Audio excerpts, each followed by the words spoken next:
Today's Talk About It Tuesday question is: are there specific factors that are unique to a woman that she should consider when developing financial planning strategies?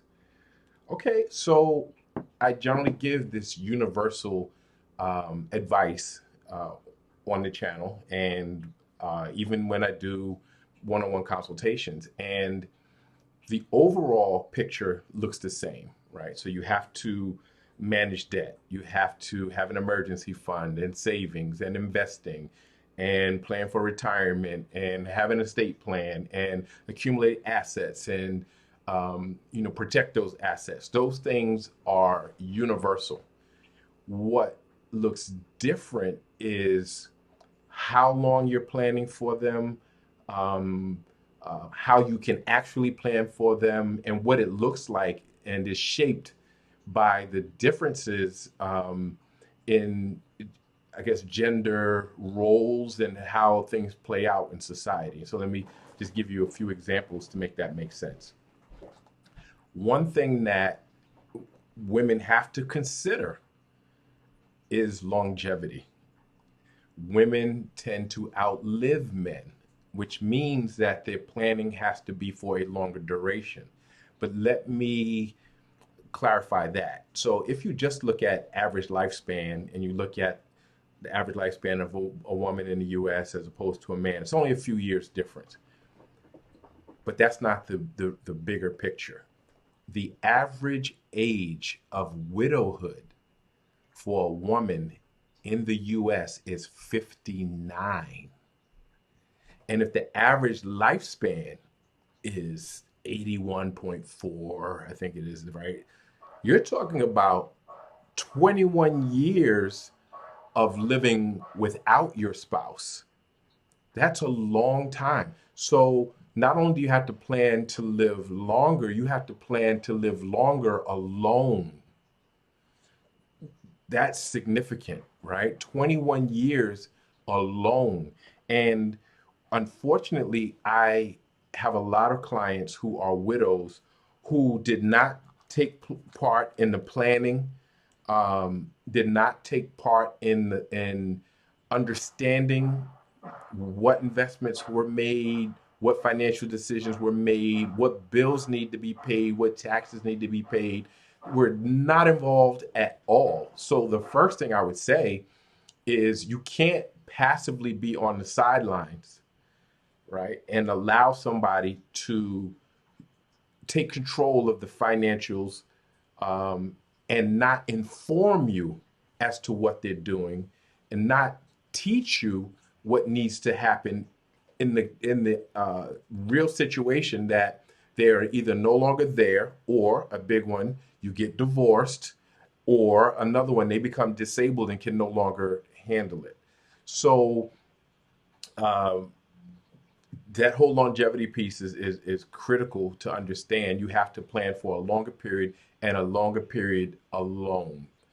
The other thing that uh, should be considered is gaps in a woman's career that could have significant impact. And what do I mean? Oftentimes, women start their careers later because they have children. Their careers tend to be interrupted because they have children. Their careers get interrupted because they become the primary caregiver to a parent who is aging. Their careers sometimes get interrupted when their spouse becomes disabled. So you have all these career interruptions. And what's the impact of that?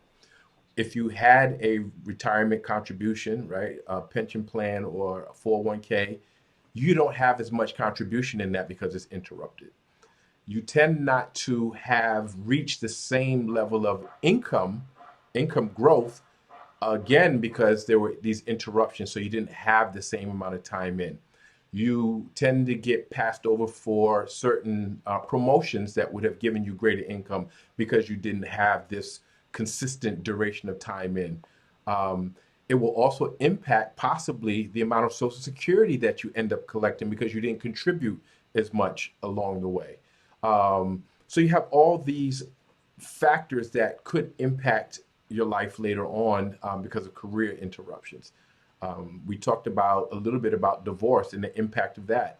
Again, if you were passively on the sidelines while somebody else was doing the planning, yes, you'll get, probably a decent financial settlement. However, you won't know what to do with the money. So again, I get a lot of middle-aged and older women who have gone through divorce or who are widows who it's not that they don't even have money, they don't have a clue what to do with it, and then don't have the time in investing it for it to have made a meaningful growth so that they can retire properly, comfortably. And they just haven't accumulated the assets, don't have the asset protection skills.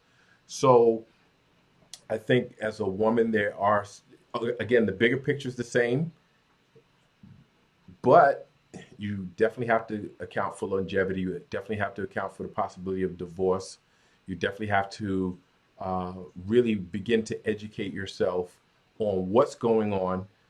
Make sure that everything is in order, right? And it's good to have a partner to overlook or just look at what they're doing to make sure that in the event that they're not there or they're not capable of doing that work anymore, that you can seamlessly step in and pick this thing up.